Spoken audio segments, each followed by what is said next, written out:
नेपाल और बंगाल बना देंगे सर, अगर उनके अनुसार। अब सोच लीजिए, रिजल्ट से पहले ही हार मान चुके हैं।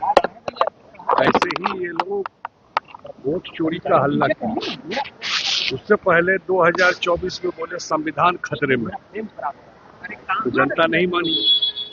इस बार वोट चोरी का हल्ला करते हुए अब इतना बड़ा चुनाव हुआ, कहीं इसका चर्चा भी की एसआईआर वोट चोरी का? सब जगह पोलिंग हुआ, कोई चर्चा भी हुआ? और कल काउंटिंग है, सब लोग शांति से देख रहे हैं और ये अपने लोगों को भड़का रहे हैं, क्योंकि रिजल्ट उनको पता है क्या होने वाला है। इसलिए पता है कि जनता का मूड, सब जगह असेसमेंट कर लिए होंगे अपने हर एक सीट पर, उनको तो आइडिया लग गया होगा। आप एग्जिट पोल को छोड़ दो, अपना भी असेसमेंट होगा ना। उसके बाद लोगों को भड़काना होना क्या है? जो जनता आशीर्वाद अगर देगी तो फिर से नीतीश कुमार जी की सरकार बनेगी। भड़काने वाले लोगों को नहीं, अब जरूर इलेक्शन कमीशन को देखना चाहिए कि जो संविधान की दुहाई देते हैं, उस संविधान के तहत ही इतना बड़ा इंस्टीट्यूशन है इलेक्शन कमीशन, और इलेक्शन कमीशन पर किस पे क्वेश्चन कर रहे हैं?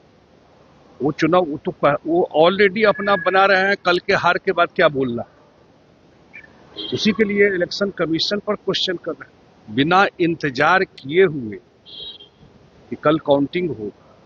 वो हार मान चुके हैं और अभी से लोगों को भड़काने का प्रयास कर रहे हैं, अपने लोगों को। नीतीश कुमार को लेकर एक पोस्टर लगा हुआ है, लिखा है टाइगर अभी जिंदा। तो मैं बहुत पहले बोला था, बहुत पहले कि जब लगे आपको कि नीतीश कुमार जो लोग चलाने लगता है कि नीचे डाउन हो गए, तो समझिए कि एकदम फिनिक्स की तरह वो ऊपर निकल गए। लेकिन काउंटिंग से पहले इस तरीके से जो आरजेडी के नेता कह रहे हैं, खुद जंगल राज की भूमिका को परिभाषित कर रहे हैं। बिल्कुल कर रहे हैं, इसी तरह की राजनीति तो करते रहे वो। जिस जंगल राज के खिलाफ लोगों ने मत दिया, ये कौन सी भाषा है? ऐसे ही बिहार चलाते रहे, भड़काना, जातीय दंगा कराना, धार्मिक उन्माद, सब सारा चीज जो हो सकता है वही चीज वो करते रहे, और आज भी यही भाषा का प्रयोग कर रहे हैं, क्योंकि उनको पता है कि बिहार की जनता उनको रिजेक्ट कर चुकी है।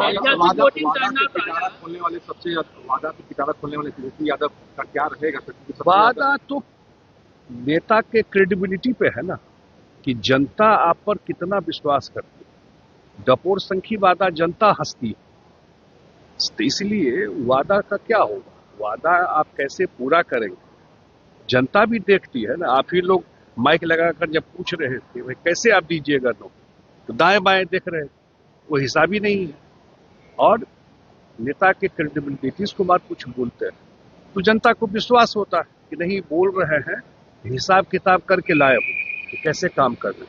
जिसको करना ही नहीं तो कुछ भी बोल सकता है। कितनी सीटों का अनुमान है?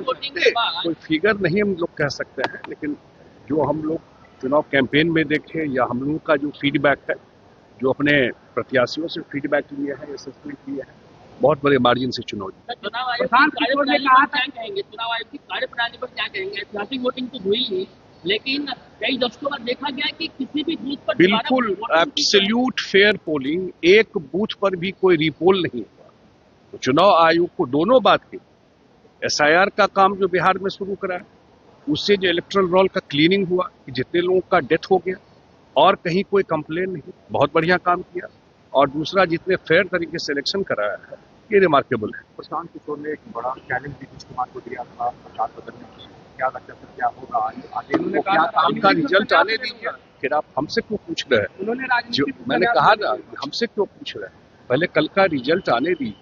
सर एग्जिट पोल में सर आपका सरकार आने वाली है, पता चला है, तो क्या कृषि के आधारित उद्योग लगाएंगे आप?